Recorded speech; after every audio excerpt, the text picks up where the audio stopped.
Ever notice how ads always pop up at the worst moments? When the killer's identity is about to be revealed. During that perfect meditation flow.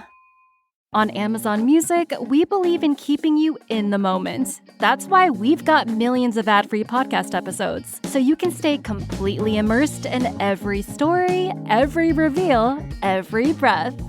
Download the Amazon Music app and start listening to your favorite podcasts ad-free, included with Prime. Hey, this is Dan Harris, host of the 10% Happier podcast. I'm here to tell you about a new series we're running this September on 10% Happier. The goal is to help you do your life better. The series is called Reset. It's all about hitting the reset button in many of the most crucial areas of your life. Each week, we'll tackle a topic like how to reset your nervous system, how to reset your relationships, how to reset your career. We're going to bring on top-notch scientists and world-class meditation teachers to give you deep insights and actionable advice. It's all delivered with our trademark blend of skepticism, humor, credibility, and practicality. 10% Happier is self-help for smart people. Come join the party. The Agile brand.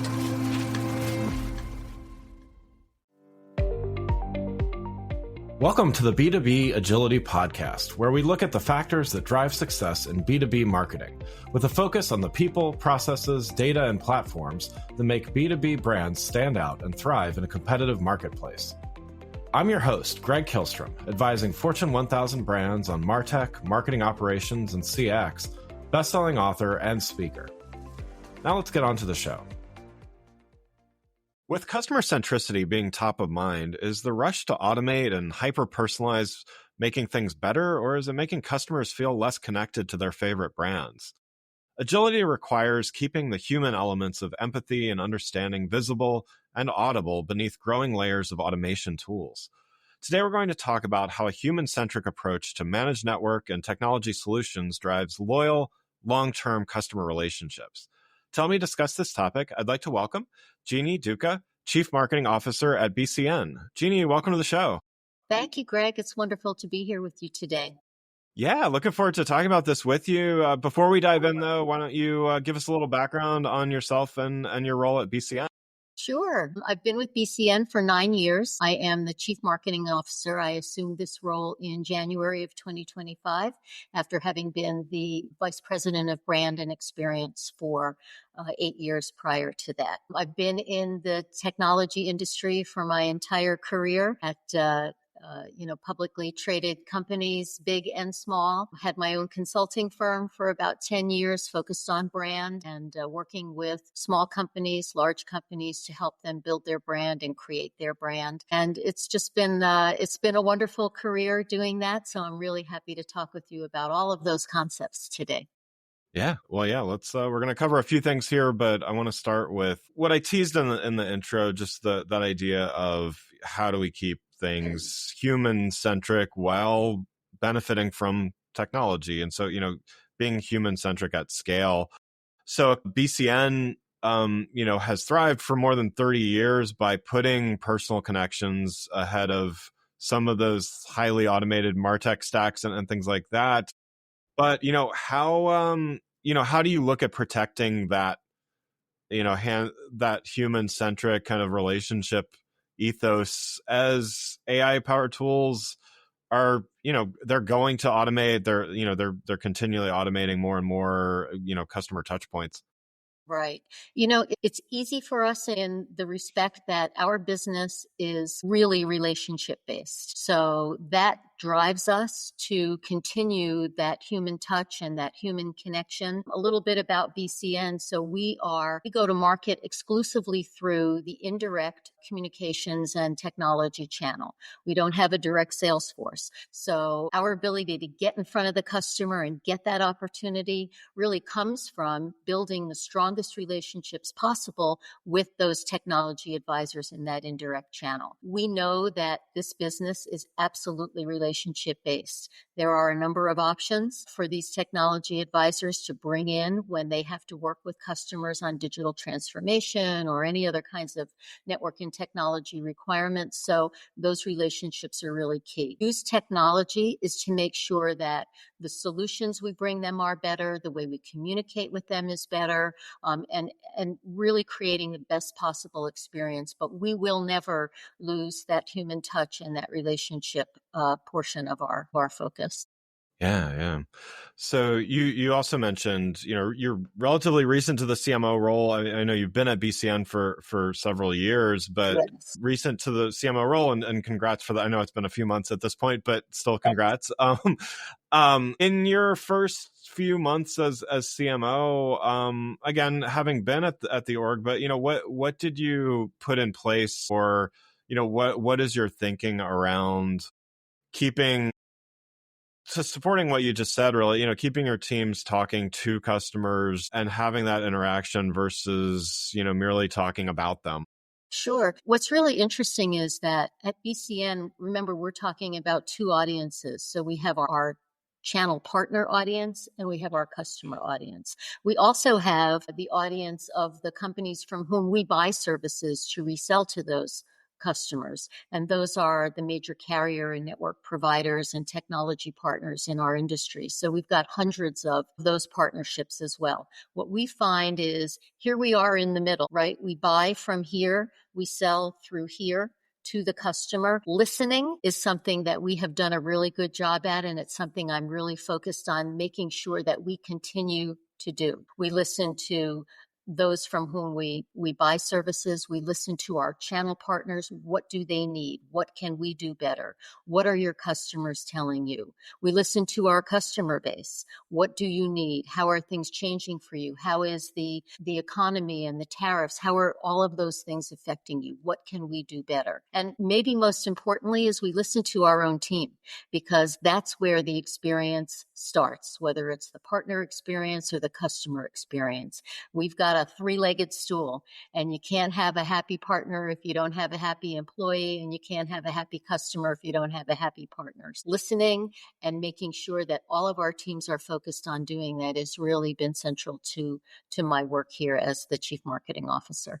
Yeah, definitely a lot to balance and keep in place, but Absolutely. and with relationships kind of at the center of all of that. So, and speaking of that, the network aspect of BCN and everything, is very technical, but the trust part of, again, we're talking about multiple relationships and the buying and the selling that you described. Building trust is an emotional thing, even if you're in a technical business. What day-to-day practices translate BCN's collaborative culture and that relationship of mutual respect into customer interactions?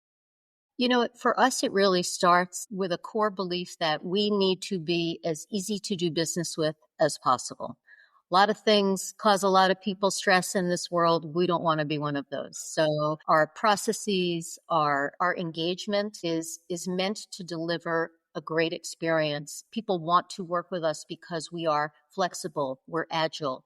You have support from the top down, whether it's in the contracting process or the implementation and service delivery process, or throughout the life cycle of a customer, even when it comes to service assurance, upgrades, migrations, all of those things we want to be easy to do business with. And I'll give you an interesting fact. So our NPS score is a 65, which is more than double the average NPS score in our industry. So we're very proud of that. One of the reasons that customers and partners cite for that is the ease of doing business with BCN. So again, that's how we maintain those relationships, how we deliver on the promises that we make. And we find that all of that really builds to the strength of the partnerships and the ongoing support that we offer those partners.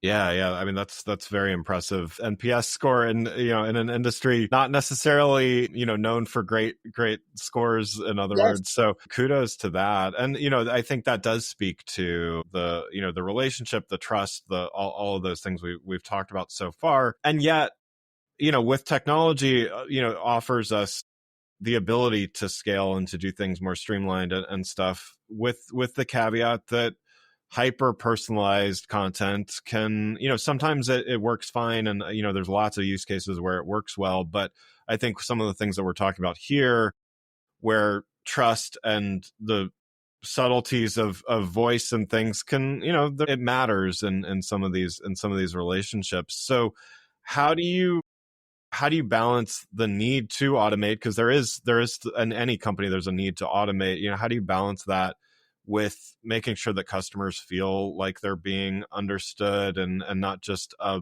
marketing channel?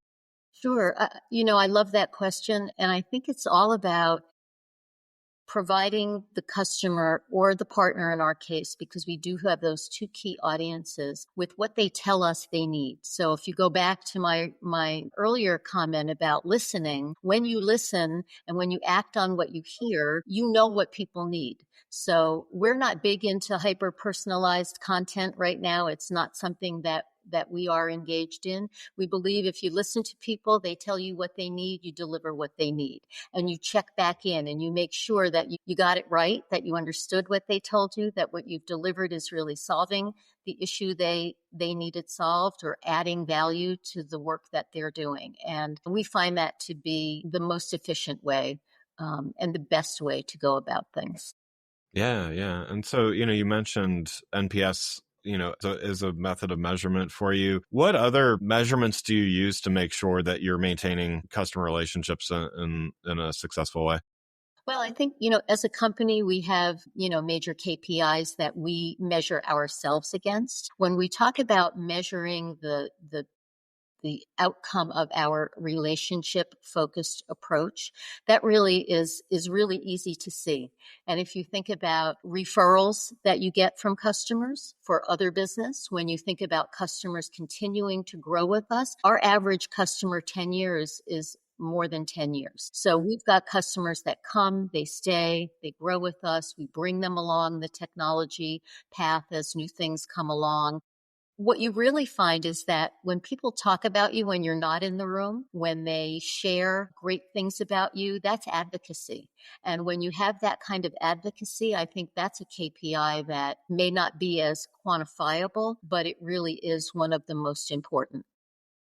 So now I want to talk looking further out a little bit, and also looking at your role as a CMO. BCN's mission promises both security and simplified complexity, two goals that may not always be aligned in every organization. So it's a good balance to be able to have.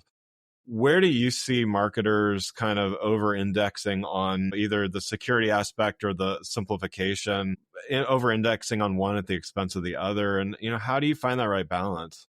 It is difficult. I mean, the world that we work in, the things that we develop and the solutions we put together for customers, they can be very complex. The requirements of customers can be very complex. What we find is that being clear, transparent, truthful about what you're about to get into is the best bet.